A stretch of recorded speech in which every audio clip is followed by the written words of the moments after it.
ರಾಜ್ಯದಲ್ಲಿ ನಡೆಯುತ್ತಿರುವಂತಹ ರಾಜಕೀಯ ವಿದ್ಯಮಾನಗಳಾದ ಕುರ್ಚಿ ಕಿತ್ತಾಟವನ್ನು ಬಿಟ್ಟು ರಾಜ್ಯದ ರೈತ ಕೂಲಿ ಕಾರ್ಮಿಕರ ಜ್ವಲಂತ ಸಮಸ್ಯೆಗಳ ಕಡೆ ಮಾನ್ಯ ಮುಖ್ಯಮಂತ್ರಿಗಳು ಗಮನ ಹರಿಸಬೇಕು.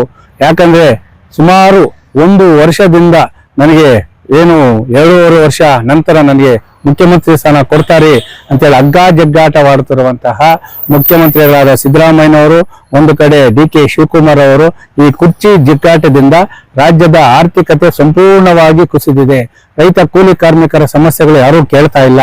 ಅದರ ಜೊತೆಗೆ ಖಾಲಿ ಇರುವ ಸರ್ಕಾರಿ ಕಚೇರಿಗಳನ್ನ ಹುದ್ದೆಗಳನ್ನು ಭರ್ತಿ ಮಾಡದೆ ಇರುವಂತಹ ಸಿಬ್ಬಂದಿ ಅತಿ ಹೆಚ್ಚಿನ ಒತ್ತಡದಿಂದ ಕೆಲಸ ನಿರ್ವಹಿಸಿ ನಿರಂತರವಾಗಿ ಹೃದಯಾಘಾತಕ್ಕೆ ಬಲಿಯಾಗ್ತಾ ಇದ್ದಾರೆ ಮತ್ತು ಮಾನಸಿಕವಾಗಿ ಹಿಂಸೆ ಹೊಡಿತಾ ಇದ್ದಾರೆ. ಕುಟುಂಬದ ಜಗಳಗಳು ಹೆಚ್ಚಾಗ್ತಾ ಇದೆ.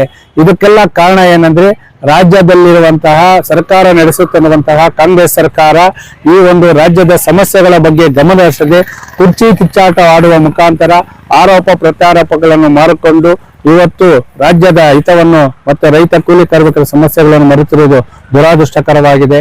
ಈ ಕೂಡಲೇ ಮಾನ್ಯ ಗೌರವಾನ್ವಿತ ರಾಜ್ಯಪಾಲರಲ್ಲಿ ರೈತ ಸಂಘದಿಂದ ಒಂದು ಮನವಿಯನ್ನು ಮಾಡ್ತಾ ಇದ್ದೀವಿ.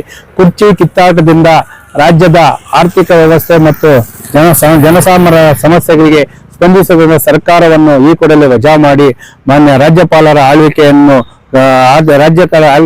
ಜಾರಿಗೊಳಿಸುವ ಮುಖಾಂತರ ರೈತ ಕೂಲಿ ಕಾರ್ಮಿಕರ ಸಮಸ್ಯೆಗಳಿಗೆ ಸ್ಪಂದಿಸಬೇಕು.